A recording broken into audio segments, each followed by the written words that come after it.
수능 출제 기간이 있습니다. 한국교육과정평가원이라고 하거든요. 여기서 수능 수학의 출제 의도가 있어요. 여기 이런 책자가 한국교육과정평가원 홈페이지 가면 있습니다. 수능 학습 방법 안내 이렇게 해가지고 있어요.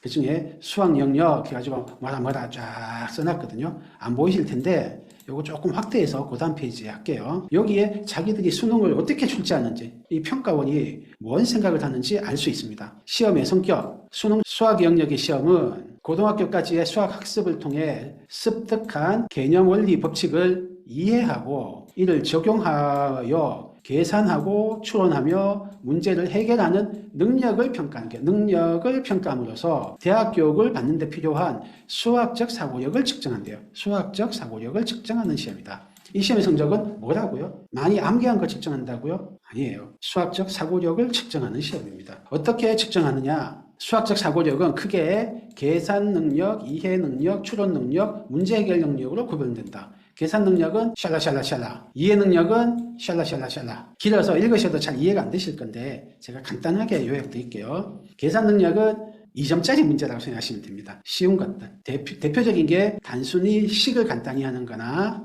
공식이나 계산법을 적용하는 거, 그냥 외워서 단순 작업을 할 수 있는 거, 또 전형적인 풀이 절차를 적용하는 능력, 2점짜리라고 생각하시면 됩니다. 이해 능력은 이런 용어, 기호어, 그래프의 의미에 관련된 성질을 알고 적용하는 거. 이제 조금 내용이 있죠. 단순 공식을 적용하는 거 아니고 개념이나 원리의 뜻을 알아야 되는 거예요. 다음에 문제와 관련된 개념을 파악하고, 문제를 보고 이거는 인수분해를 하는 거구나, 문제를 보고 이거는 로그를 하는 거구나, 이걸 알아내야 돼요.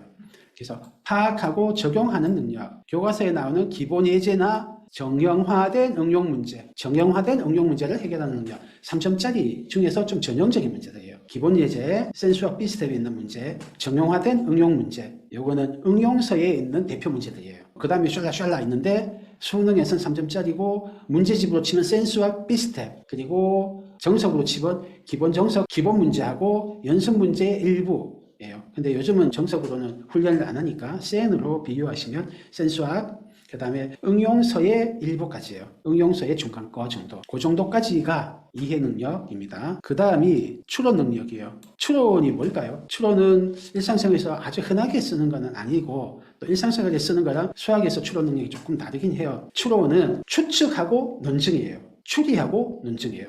뭔가를 짐작을 하는 거예요. 이걸까? 짐작하고 그게 맞는지 확인하는 거예요. 과학에서는 가설을 세우고 실험하고 관찰해서 가설을 수정하는 요거를 추론이라고 해요. 가설을 세우고 실험해서 확인하는 게 추론이고요. 수학에서는 추측 또는 추리를 하고 논증하는 게 추론입니다. 추론은 어떤 거냐면 낯선 문제를 만났어요. 문제를 출제한 사람이 이 학생이 고등학교 과정을 정상적으로 소화했으면 알 수 있는 지식으로 풀 수 있는 문제를 냈어요. 다만 어떻게 풀어야 되는지는 처음 보는 문제예요. 낯선 문제예요. 그럼 학생이 어떻게 풀어야 되냐면 자기가 알고 있던 지식을 동원해서 유추를 할 때도 있어요. 옛날에 이거 비슷한 문제에서 이렇게 했는데 이걸까? 삼각형일 때 풀어봤는데 사각형일 때도 이 문제 사각형 문제냐? 이렇게 될까? 이런 식으로 추측을 해요. 추측하는 방법은 나열하기, 세어보기, 관찰 등의 뭔가 실험을 해요. 요거를 실험이라고 하거든요. 과학에서는. 수학에서도 실험을 해요.